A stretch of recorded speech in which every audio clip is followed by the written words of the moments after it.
CM Dhami ने सचिवालय में की यूकी 888 परीक्षा में चयनित अभ्यर्थियों से मुलाकात। का मेहनत करने वालों को नहीं होना पड़ेगा निराश, सरकार पारदर्शिता से कर रही काम।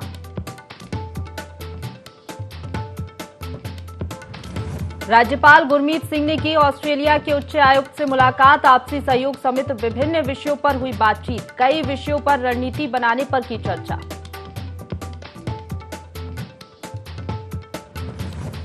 दिल्ली में आयोजित होने वाली मुख्यमंत्री परिषद बैठक में शामिल होंगे संसदीय कार्य मंत्री प्रेमचंद अग्रवाल। मुख्यमंत्री के प्रतिनिधि के रूप में करेंगे बैठक में शिरकत। हनोल में शुरू हुआ पारंपरिक जागरा महोत्सव। सैकड़ों की संख्या में पहुंचे श्रद्धालु। पर्यटन मंत्री सतपाल महाराज और क्षेत्रीय विधायक भी रहे मौजूद।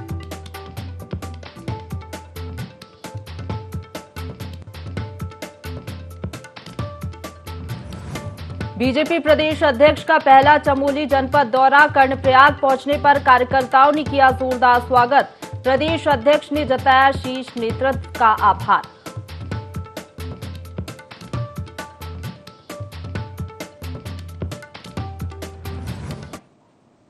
नमस्कार, देवभूमि लाइव में आप सभी का स्वागत है। आपके साथ मैं हूं प्रशंसा। बुलेटिन की शुरुआत करेंगे देहरादून की बड़ी खबर के साथ, जहां कर्मचारी शिक्षक कल से आंदोलन पर रहेंगे। ग्रेड वेतनमान और गोल्डन कार्ड विसंगतियों को दूर करने के लिए आंदोलन होगा। तो 15 सितंबर को निदेशालय और जिला मुख्यालय में मीटिंग होगी। 20 सितंबर को तहसील मुख्यालय में 1 दिवसीय धरना प्रदर्शन दिया जाएगा। तो 27 सितंबर से जनपद स्तर पर चेतावनी रैली भी निकाली जाएगी। तो देखिए, क्रमबद्ध तरीके से यहाँ पर पूरा प्रदर्शन किया जाएगा। बड़ी खबर देहरादून से बता रहे हैं, कर्मचारी शिक्षक कल से आंदोलन पर रहेंगे। ग्रेड वेतनमान और गोल्डन कार्ड विसंगतियों को दूर करने के लिए आंदोलन होगा। 15 सितंबर को निदेशालय और जिला मुख्यालय में मीटिंग भी होगी। इस मीटिंग में आगे की चर्चा की जाएगी, रणनीति बनाई जाएगी। वहीं 20 सितंबर को तहसील मुख्यालय में 1 दिवसीय धरना प्रदर्शन दिया जाएगा अपनी मांगों को लेकर। उसके बाद 27 सितंबर को जनपद स्तर पर चेतावनी रैली भी निकाली जाएगी। इसी खबर पर ज्यादा जानकारी के साथ प्रिंसिपल करेस्पॉन्डेंट कैलाश लाइव जुड़ गए, उनका रुख करेंगे। कैलाश, कर्मचारी शिक्षक कल से धरना प्रदर्शन पर रहेंगे, आंदोलन हमें देखने को मिलेगा, क्या कह रहे हैं कर्मचारी शिक्षक? देखिए, जो कर्मचारी शिक्षक हैं वो आंदोलन करने का मूड बना चुके हैं और कल से पूरे प्रदेश व्यापी आंदोलन की चेतावनी उन्होंने सरकार को दी है। उनकी 2 ही मुख्य मांगे हैं कि जो ग्रेड वेतन पे जो है वो उनका कम है, उसको बढ़ाया जाए, और साथ ही जो गोल्डन कार्ड में जो विसंगतियां हैं उनको ठीक किया जाए। क्योंकि गोल्डन कार्ड अगर बनता है तो जाहिर तौर पर जो भी स्वास्थ्य से संबंधित जो समस्याएं होती हैं या फिर स्वास्थ्य अगर किसी का खराब है तो जो खर्चा होता है पूरा सरकार वहन करती है। हालांकि उसमें प्रतिमाह कुछ पैसा यहाँ पर काटा जाता है, सरकार द्वारा वसूला जाता है, लेकिन वही सुविधाएं मिलती हैं जो अन्य अधिकारियों और अन्य कर्मचारियों को मिलती हैं। और ग्रेड वेतन पे को लेकर काफी लंबे समय से ये मांग उनकी थी, तो ग्रेड वेतन पे को यहाँ पर बढ़ाया जाए। सरकार इसको किस तरीके से लेती है ये सरकार तय करेगी। लेकिन मैं आपको बता दूं प्रशंसा कि शिक्षा विभाग में अमूमन देखा जाता है कि अक्सर जो आंदोलन है वो शिक्षा विभाग में ही होते हैं। आंदोलनरत हमेशा शिक्षक रहते हैं और इसका कहीं ना कहीं जो असर होता है वो असर पड़ता है छात्रों की शिक्षा पर, छात्रों के भविष्य पर। हालांकि इस वक्त शिक्षक आंदोलन नहीं कर रहे हैं, इस वक्त जो शिक्षा विभाग में जो कर्मचारी हैं वो आंदोलन कर रहे हैं, लेकिन कहीं ना कहीं आंदोलन करने से पहले अगर बात यहाँ पर कर ली जाती तो शायद इस तरीके की नौबत नहीं आती। लेकिन ना ही यहाँ पर शिक्षा मंत्री द्वारा यहाँ पर पहल की गई और ना ही यहाँ पर जो कर्मचारी है उनके द्वारा यहाँ पर पहल की गई है। लेकिन हाँ, अगर बातचीत नहीं होगी तो आंदोलन लगातार जारी रहेगा, क्योंकि कल से आंदोलन शुरू हो रहा है। क्रमबद्ध तरीके से आंदोलन की चेतावनी यहाँ पर दी गई है और पूरे प्रदेश व्यापी आंदोलन होगा। लेकिन अब देखना ये होगा कि सरकार क्या आंदोलन को होने देती है या फिर कोई उच्च रास्ता निकालती है। और ग्रेड पे की मांग अगर जो मांग है अगर वो मान ली जाती है तो अतिरिक्त बोझ कितना आर्थिक सरकार पड़ेगा, ये भी देखने वाली बात होगी। बिल्कुल कैलाश, यहाँ पर कर्मचारी शिक्षक ने तो पूरी रणनीति बना ली है, क्रमबद्ध तरीके से उनका ये प्रदर्शन होगा, आंदोलन होगा। लेकिन अगर बात करें जो 2 सूत्रीय मांग की जा रही है कर्मचारी शिक्षक की ओर से, ये कितनी जायज है अगर इसको देखा जाए तो? देखिए, मांगे जायज हैं, इसमें कोई दो राय नहीं। सवाल यही उठता है कि जब बातचीत से हल निकल सकता है तो आंदोलन क्यों? और आंदोलन जब होता है तो आंदोलन का असर सिर्फ इन कर्मचारियों पर नहीं पड़ेगा, बल्कि उस कार्य पर पड़ेगा जो कार्य बाधित होगा। शिक्षा विभाग से जुड़े कई कार्य हैं जो बाधित होंगे। वो कार्य अगर बाधित होते हैं तो जाहिर तौर पर सरकार को तो नुकसान होगा ही, कि जो छात्र है छात्रों को भी नुकसान होता है, क्योंकि कई ऐसे कार्य होते हैं जो छात्रों के भविष्य से संबंधित होते हैं, अभिभावकों से संबंधित होते हैं। तो जाहिर पर अगर हड़ताल होती है, इस तरह के अगर आंदोलन होते हैं तो उसका कामकाज पर पड़ता है, और सरकारी कामकाज पर अगर असर पड़ता है तो कहीं ना कहीं राज्य सरकार को इससे काफी नुकसान होता है। तो जाहिर तौर पर मांगों को मनवाने के कई अन्य तरीके भी हो सकते हैं, लेकिन ये इस प्रदेश का दुर्भाग्य है प्रशंसा कि यहाँ पर आंदोलन बहुत ज्यादा होते हैं, काम यहाँ पर कम होता है, और यही क्या है कि राज्य आज बहुत पिछड़ा हुआ है। अगर हर कर्मचारी यहाँ पर हर जो कर्मचारी है, हर कर्मचारी अगर अपनी जिम्मेदारियों का अगर निर्वहन इस प्रकार से करे तो शायद इस प्रकार की नौबत कभी आएगी नहीं, लेकिन इसे दुर्भाग्य कहा जाएगा, इससे ज्यादा और कुछ नहीं। बिल्कुल कैलाश, अगर बात करें तो कर्मचारी शिक्षक उन्होंने पहले भी गुहार लगाई होगी इससे पहले, और बात नहीं बनी और राज्य सरकार ने कोई आश्वासन नहीं दिया। इसी के चलते अब यहाँ पर ये रुख अपनाना पड़ रहा है कर्मचारी शिक्षक को। और अगर बात करें तो राज्य सरकार की ओर से जिस तरीके से आपने बात की, अभी बताया कि कोई पहल नहीं की गई है, अब ऐसे में देखना होगा कि जब आंदोलन पर कर्मचारी शिक्षक चले जाएंगे तो क्या अगला स्टेप होगा। बिल्कुल, देखिए मैंने वही कहा और मैं फिर वही उसी बात को कह रहा कि अगर शिक्षा मंत्री द्वारा भी यहाँ पर पहल की जाती है, या फिर जो कर्मचारियों के जो नेता हैं उनके द्वारा मध्यस्थता यहाँ पर की जाती है, तो जाहिर तौर पर इस तरह की जो नौबत है वो नौबत आएगी नहीं। ना तो मंत्री द्वारा यहाँ पर पहल की जाती, ना ही यहाँ शिक्षक जो कर्मचारियों के नेता है उनके द्वारा यहाँ पर पहल की गई है। और एक तरफ डिसीजन लिया गया है कि अगर मांग पूरी नहीं होती है तो आंदोलन किया जाएगा, और कल से इन्होंने दिन भी यहाँ पर चयनित कर लिया है। लेकिन अब देखना ये होगा कि आंदोलन कितने दिन चलता है, कितने जल्दी यहाँ पर मध्यस्थ होती है, क्योंकि जितने जल्दी मध्यस्थ होगी उतने ही जल्दी जो काम प्रभावित नहीं होंगे, प्रॉपर चलता रहेगा और सरकार को भी नुकसान नहीं होगा। बिल्कुल कैलाश, सही कहा आपने। देखने वाली बात होगी कि ये आंदोलन क्या रूप लेता है और कितने दिनों तक ये आंदोलन चलता है। आंदोलन के बाद देखना ये भी होगा कि राज्य सरकार का क्या रुख हमें देखने को मिलता है। बहुत शुक्रिया आपका हमारे साथ जुड़ने के लिए और तमाम जानकारी के लिए। तो चलिए खबरों की ओर बढ़ेंगे, जहां देहरादून में यूके 8080 के स्नातक स्तरीय परीक्षा में चयनित कुछ अभ्यर्थियों ने सीएम पुष्कर सिंह धामी से भेंट की। मुख्यमंत्री ने अभ्यर्थियों को आश्वासन दिया। उन्होंने कहा कि जिन अभ्यर्थियों ने पूरी ईमानदारी और अपनी मेहनत से परीक्षा पास की है उन्हें निराश होने की जरूरत नहीं है। अधीनस्थ सेवा चयन आयोग की भर्तियों में जहां भी गड़बड़ी की शिकायत प्राप्त हो रही है वहां हमने सख्त जांच के आदेश दिए हैं। कुछ मामले एसटीएफ को दिए गए हैं और कुछ पर विजिलेंस को नियुक्त किया गया है। उन्होंने कहा कि भर्ती घोटालों में किसी भी दोषी को बख्शा नहीं जाएगा और सख्त से सख्त कार्रवाई की जाएगी।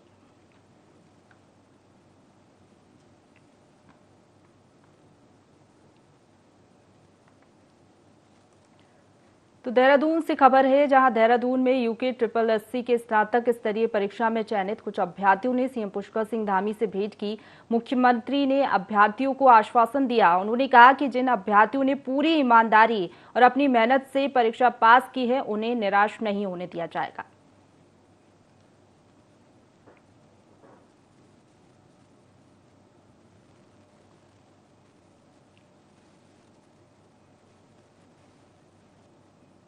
आगे बढ़ेंगे। ऑस्ट्रेलिया के उच्च आयुक्त बैरी ओ फेरल उत्तराखंड दौरे पर रहे। इस दौरान उन्होंने राजभवन में राज्यपाल लेफ्टिनेंट जनरल गुरमीत सिंह से मुलाकात की। दोनों के बीच आपसी सहयोग से संबंधित विभिन्न विषयों पर बातचीत हुई। उत्तराखंड के विश्वविद्यालयों के शैक्षणिक भ्रमण, तकनीकी और आर्टिफिशियल इंटेलिजेंस के क्षेत्र में शोध एवं अध्ययन पर साझा रणनीति तैयार करने पर भी बातचीत की गई। राज्यपाल ने बताया कि उत्तराखंड की महिलाएं स्वयं सहायता समूह के रूप में बेहतर कार्य कर रही हैं। राज्यपाल ने बताया कि उत्तराखंड की महिला स्वयं सहायता समूह के लिए ऑस्ट्रेलिया भ्रमण कार्यक्रम बनाए जा सकते हैं, ताकि जो उन क्षेत्रों में हो रहे अच्छे कार्यों के विषय में वे अनुभव प्राप्त कर सकें।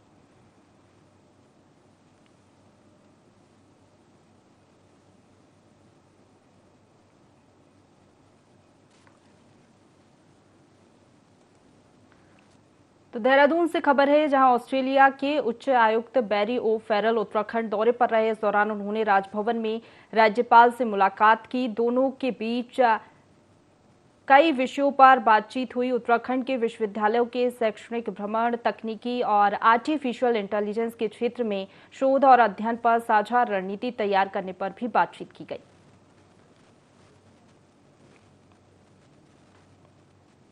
हल्द्वानी में कांग्रेस कार्यकर्ताओं ने बैठक आयोजित की, जिसमें 4 सितंबर को कुमाऊं मंडल के सभी कांग्रेस कार्यकर्ताओं को दिल्ली चलो महारैली की तैयारियां करने के लिए निर्देश दिए गए। बैठक में कांग्रेस के प्रदेश अध्यक्ष करण महारा ने कहा कि भाजपा लगातार महंगाई बढ़ा रही है और भाजपा सरकार में कई घोटाले हो रहे हैं। साथ ही पहाड़ों से लगातार पलायन हो रहा है, जिसके विरोध में दिल्ली में जो रैली निकाली जा रही है उसमें उत्तराखंड की भागीदारी बेहद जरूरी है।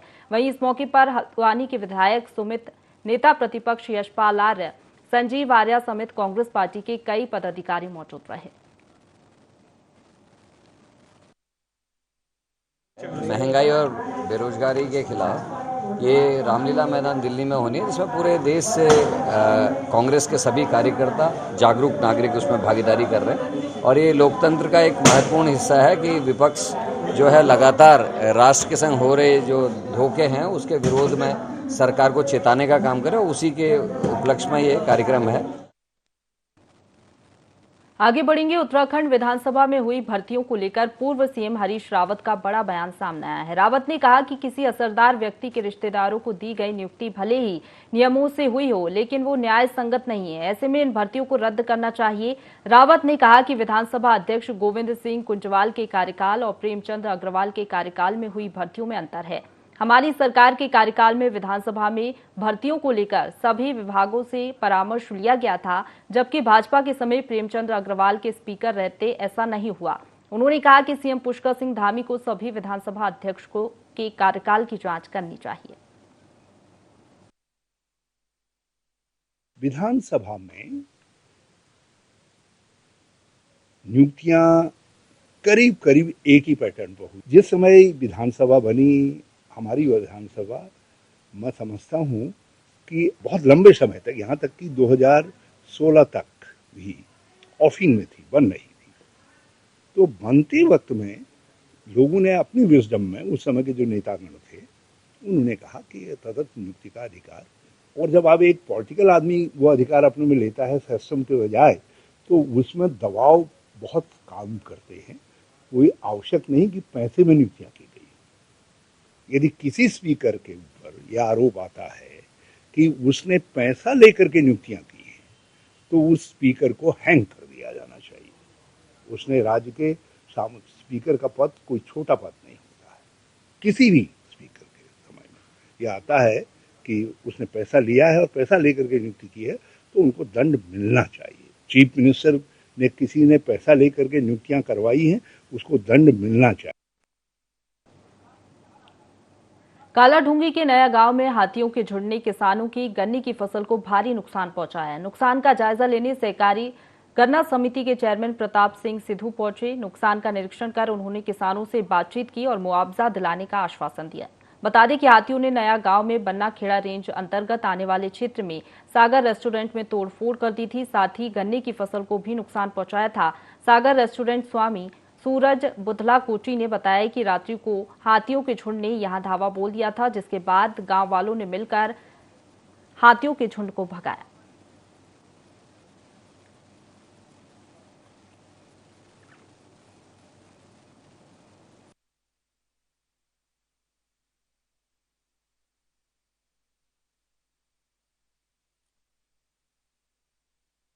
नया गांव झलवा झाला कई जगह से रिपोर्टें आई हैं, सब जगह जाके देखा गया है। बहुत किसानों का अति नुकसान हो गया है। इस बारे हम शासन प्रशासन से लिखित में देंगे, जिससे किसानों को कोई राहत मिले और इनको मुआवजा दिलाने की कोशिश की जाएगी। उत्तराखंड विधानसभा की भर्तियों में घोटाले का मामला सामने आने पर पूर्व विधानसभा अध्यक्ष गोविंद सिंह कुंजवाल ने अपनी प्रतिक्रिया दी। गोविंद सिंह कुंजवाल ने कहा कि सरकार चाहे तो देश की सबसे बड़ी एजेंसी जिस पर सरकार को भरोसा हो, उनके कार्यकाल की नियुक्तियों की जांच करा सकती है और यदि उन पर किसी भी तरह का आरोप साबित होता है तो वे सजा भुगतने को तैयार हैं। साथ ही ये भी कहा कि मुख्यमंत्रियों ने अपने परिवार के लोगों को भी विधानसभा में नियुक्ति देने की सिफारिश की, क्योंकि ये परिपाटी शुरू से चली आ रही है। सरकार इस मामले में उच्च स्तरीय जांच करा सकती है, जिससे सच सबके सामने आ सके। जहाँ तक मेरे द्वारा किए गए नियुक्त कर्मचारियों का प्रश्न है, वो मामला हाईकोर्ट में भी गया, वहाँ से वैध ठहरा दिया गया। उसके बाद सुप्रीम कोर्ट गया, वहाँ से वैध ठहरा दिया गया। अब जब सुप्रीम कोर्ट ने यस कर दिया, उससे उच्च न्यायालय कोई है नहीं, तो मैं समझता हूँ अब उन पर प्रश्न खड़ा करना, नियुक्तियाँ कैसी हुई, क्या हुई, अपने रिश्तेदार भर दिए, अपने लड़के भर दिए, ये कहना मैं समझता हूँ न्यायालय की अवमानना मानता। अगले खबर की ओर बढ़ेंगे, जहां रुद्रप्रयाग में इस बार यात्रा काल के शुरुआती दौर में पेट्रोल पंपों पर भारी अव्यवस्था देखने को मिली, जिसमें हाईवे बंद होने पर लोगों को पेट्रोल पंपों पर असुविधा का सामना करना पड़ा था। लेकिन अब दूसरे चरण की यात्रा को लेकर विभाग ने कमर कस ली है। इसी को लेकर पूर्ति अधिकारी ने जिले के सभी पेट्रोल पंप मालिकों की बैठक ली, जिसमें साफ हिदायत दी गई कि यात्रा काल में किसी भी प्रकार की असुविधा पैदा न हो।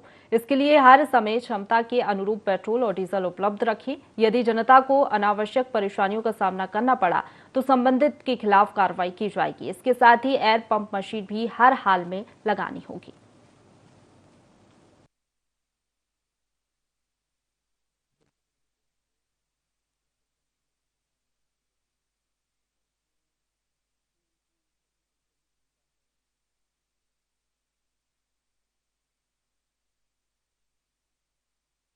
जनपद रुद्रप्रयाग के पेट्रोल पंप मालिकों के साथ बैठक की जा रही है और इसमें जो इनकी पेट्रोल पंपों की क्षमता है उस क्षमता के अनुरूप डीजल पेट्रोल उपलब्ध बनाए रखने और नीचे से कोई डीजल पेट्रोल आने में कोई समस्या हो रही है तो उस पर विचार किया जा रहा है।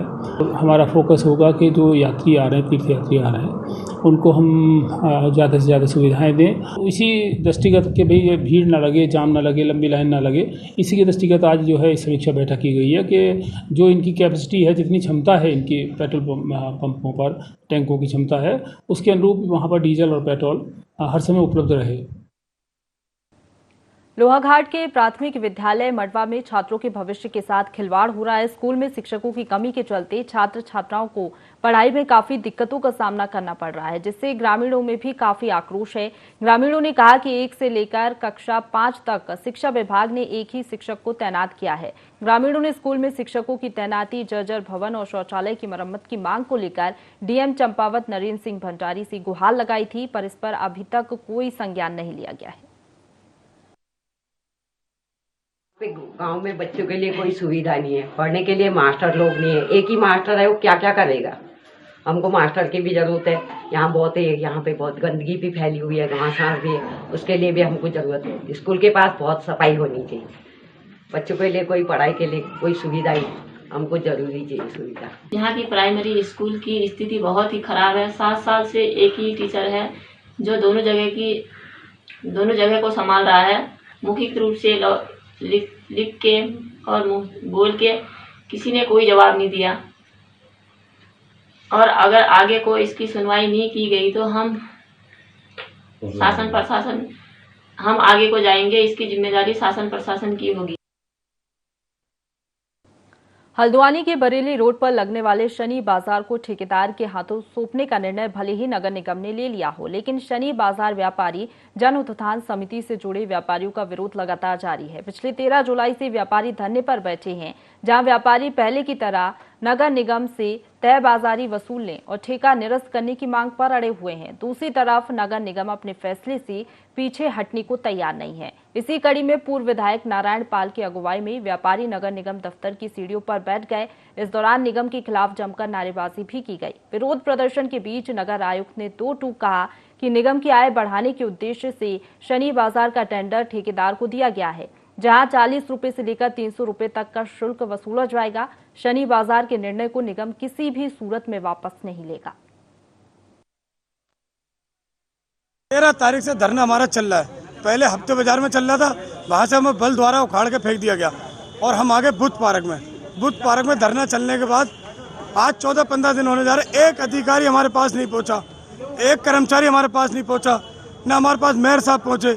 अनुशासन तो देते कम से कम, ठेका निरस्त करने की वाली बात तो अलग थी, लेकिन एक व्यापारी को अनुशासन मिल जाए। आज हम घेराव करते हैं नगर निगम का, तो हम इस वजह से आज सीढ़ियों पर बैठे हैं और हमारे सिर्फ मांग ये है कि ठेका निरस्त किया जाए और नगर निगम अपने हाथों में ले ले। आया बढ़ाने की बात है, बढ़ा ले, 20 से 40 कर दे, 40 से 50 कर दे, लेकिन नगर निगम सिर्फ अपने हाथों में ले। तय बाजारी की पर्ची 10-20 रुपए की घटती थी, गरीब लोग हैं, अब इन्होंने 200-250 कर दी, कहाँ से लाएंगे ये। और जो वहाँ मकान वाले लोग हैं उन्हें भी पैसा देना होता, वो भी गरीब लोग हैं। जब ये उसके सामने अपना फड़ लगाते हैं तो वो उनके भी भाई दुकान बंद हो जाती है। तो थोड़ा म्यूचुअल सब कुछ चल रहा था। पहले चोरगेले रोड पे लगाते थे, उसके बाद इन्हें वहाँ शिफ्ट कर दिया। तो ये नगर निगम वाले हैं, इनके गरीबों के पैसे गिनने हैं कि इनके पैसे गिनो और इनसे ले लो पैसे। अब मेरे ख्याल से 63 लाख का ठेका दे दिया है, तो 63 लाख का आप पुलिस को ले आ रहे हैं वहाँ। कभी वो किराए के टट्टू वो पता नहीं कहाँ से उठा लाए वो 2-3 दुकान वाले। सनी बाजार की लगभग 3 एकड़ लैंड नजूल की है, नगर निगम के प्रबंधन में है। 2005 से लेकर 2022 तक जिस दिन हमने टेंडर खोला है उस समय तक पर मंथ 4 से 5 लाख रुपए की आमदनी तत्कालीन नगर पालिका और वर्तमान नगर निगम को हो रही थी। हमारा अनुमान उसमें 25 लाख रुपया न्यूनतम का था 19 महीने के लिए। हमने न्यूनतम उसको करके टेंडर किया, 53 लाख रुपये में टेंडर उठा है और हमारा अनुमान है कि ठेकेदार भी उससे अधिक आमदनी उसको होगी, क्योंकि अभी वहाँ 20 रुपया लिया जाता था। साप्ताहिक बाजार का हमारा जो बाइलाज बना हुआ है 2019 में, उसमें 40 रुपये, 100 रुपये, 200 रुपये और 300 रुपये रेट हैं सामग्री के हिसाब से। जिसका दुकान होगा उस हिसाब से रेट लगेगा। टेंडर हो चुका है, कुछ लोग व्यापारी विरोध कर रहे हैं। व्यापार विरोध करना उनका व्यक्तिगत मामला हो सकता है, लेकिन कार्रवाई पूरी नियमानुसार की गई है। कार्रवाई से नगर निगम पीछे नहीं हटेगा। व्यापारियों से अपील है कि जो व्यापार करना चाहते हैं वो नगर निगम की शर्तों पर वहां पर आएँ, उनको पूरी सुरक्षा और सुविधाएं। चंपावत में साइबर ठगों ने टनकपुर निवासी के खाते से 60,000 रुपए से अधिक की रकम ठग ली थी, जिस पर साइबर सेल की पुलिस ने कार्रवाई कर 60,000 रुपए व्यक्ति के खाते में वापस कराए। इस दौरान एसपी देवेंद्र पिंचा ने फर्जी कॉल और मैसेज से सावधान रहने की लोगों से अपील की। वहीं कहा कि किसी को भी अपना पासवर्ड, ओटीपी, सीवीवी शेयर न करें।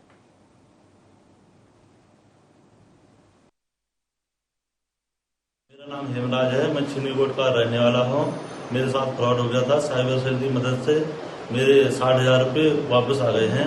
और कभी भी किसी के साथ ऐसा होता है तो साइबर सेल में शिकायत दर्ज कराइए। सर बहुत अच्छे हैं, इन्हें मेरी बहुत मदद करी। जब भी मैं यहाँ पे आया इन्हें मेरे को समझाया, बोला तुम्हारा काम हो जाएगा। आज मेरा काम हो चुका है, 60,000 रुपये मेरे खाते में आ चुके। इसी के साथ बुलेटिन में फिलहाल इतना ही। खबरों का सिलसिला लगातार जारी है, आप बने रहिए हमारे साथ।